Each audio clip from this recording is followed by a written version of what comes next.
In this video, we are going over 5 mistakes footballers make with their first touch. First touch is one of the most important fundamental skills in football, so make sure you're paying attention to these 5 things, not making these mistakes, fixing them if you are making them. That's coming up next.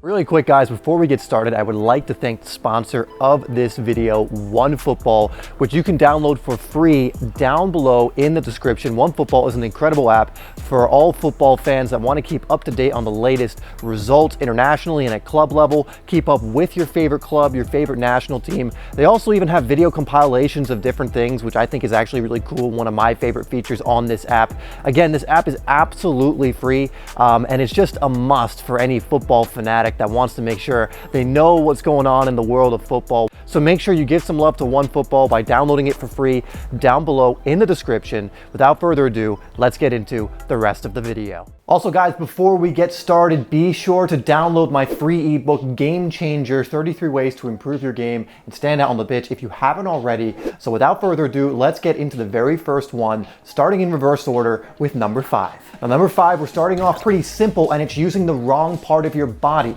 You know, the amount of times when a player should be using their thigh or chest and they try and go up with their foot with their first touch, or use the wrong part of their foot, or try and just use a body part that doesn't make sense or is making it harder on themselves when they're taking their first touch. I see it all of the time.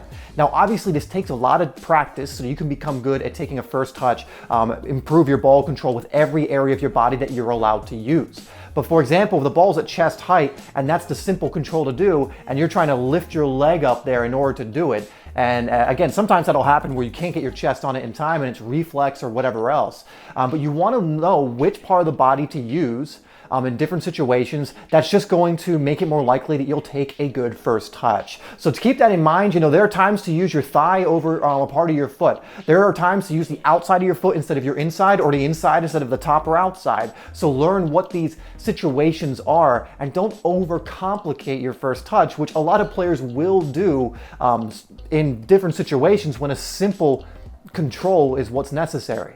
Before we move on, guys, if that's been helpful and you're already getting value out of this video, please hit that like button. It only helps the channel to grow, this video to get out to more players, and hopefully help more players become better. So do that, and we'll move on to the next one, which is number 4. Now, obviously, this next one is super important because it's too many touches. You know, to have a good first touch, ideally, we want to take only one touch before setting ourselves up to do something. Sometimes we want to take one touch in total to lay it off to someone, play the ball back, or whatever else. But if I'm taking 3 or 4 touches to bring the ball under control, well, that's a problem. Now, it could be, again, you're overcomplicating it and you're using the wrong part of your body, so you have to then recover and take multiple touches. But in football, you know, a millisecond can count. You know, it really is a game of inches and a game of just split seconds. And that split second you're using to take an additional touch could be the split second that closes up the passing lane you had available to you, or closes up the space you might have been able to drive into, or maybe the space to shoot the ball, or whatever else it is.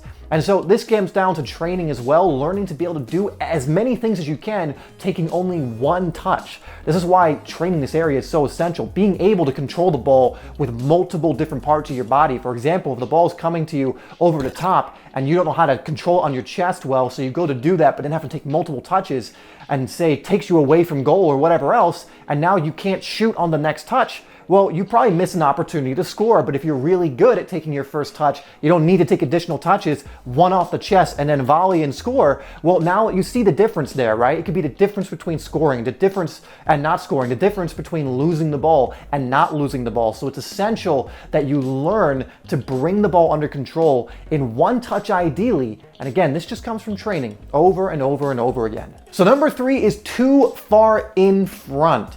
This again is another one that usually you can get out of the way through training, but sometimes a player will do this just because of a low soccer intelligence, and that is pushing the ball too far in front of you. And it's all good to play the ball ahead of you with your first touch in certain situations, but if you play it too far to where you're out of control, where it's going to make it likely that, again, a defender is going to be able to close you down or even steal the ball or take it away from you, this is something to be worked on. Now, we're going to talk about something called directional control, where it is important to be able to push the ball in certain directions with your first touch, but you need to learn how far far, right? You want to make sure it's in stride, or you're going to get there first. You can even tease the defender in, but you need to make sure you're getting to that ball. And a lot of times players will either take a bad touch that's way too far in front of them, and so the defender can get in there and get the ball, or it's just they played out of bounds or whatever else it is. So make sure you're working on that first touch, directional control as well, because if you're pushing it too far in front of you, you're going to lose the ball. You know, you're not going to be able to take advantage of that chance or whatever else. You know, that's not being in control of the ball. And again, this just comes down to practicing over and over and over again.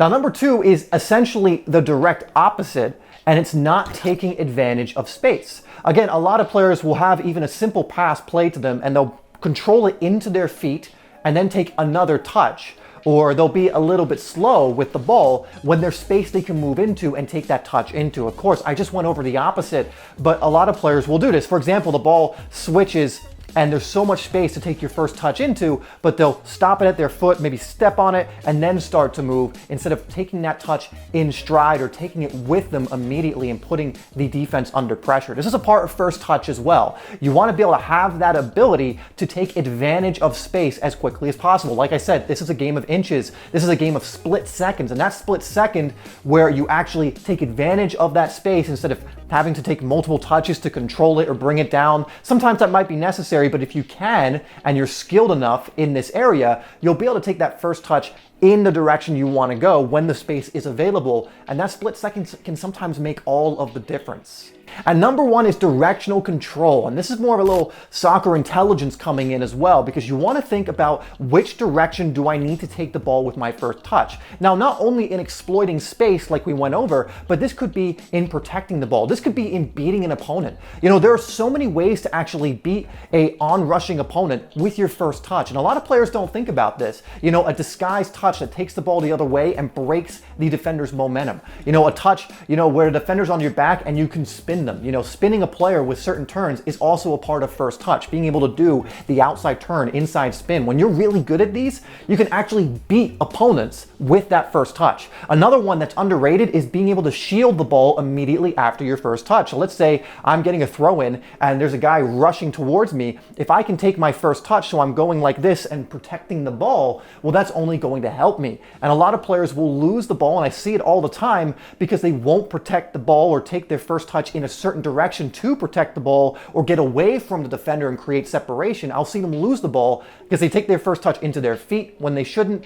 or they take their first touch in the direction of the ongoing defender or close enough to where they can get a foot in. So think about, what direction should my first touch be going in? Should I be using the outside to go in this direction, the inside to protect it? You know, should I be spinning? Should I be doing this? Should I be going back towards where the ball came from? You know, these are ideas you want to think about, because again, when you get really good at this, you're going to find you're not losing the ball as much, you're taking advantage of space much more, you're able to even beat players with your first touch. All right, guys, that was 5 mistakes football players make with their first touch. And a lot of these are just little nuanced things that if you work on, they will make a big difference in your matches. Ultimately, the cure for a lot of these, outside of just being aware of it, is to then get on the training pitch and practice, get against a wall and practice your first touch. Try these things out in your training, because ultimately that's how you're going to get good at this, and make sure you're not making as many mistakes when it comes to your first touch. And seriously, first touch is one of the most important skills out there. Again, there's, as I went over, there's so much versatility to it. You can beat players,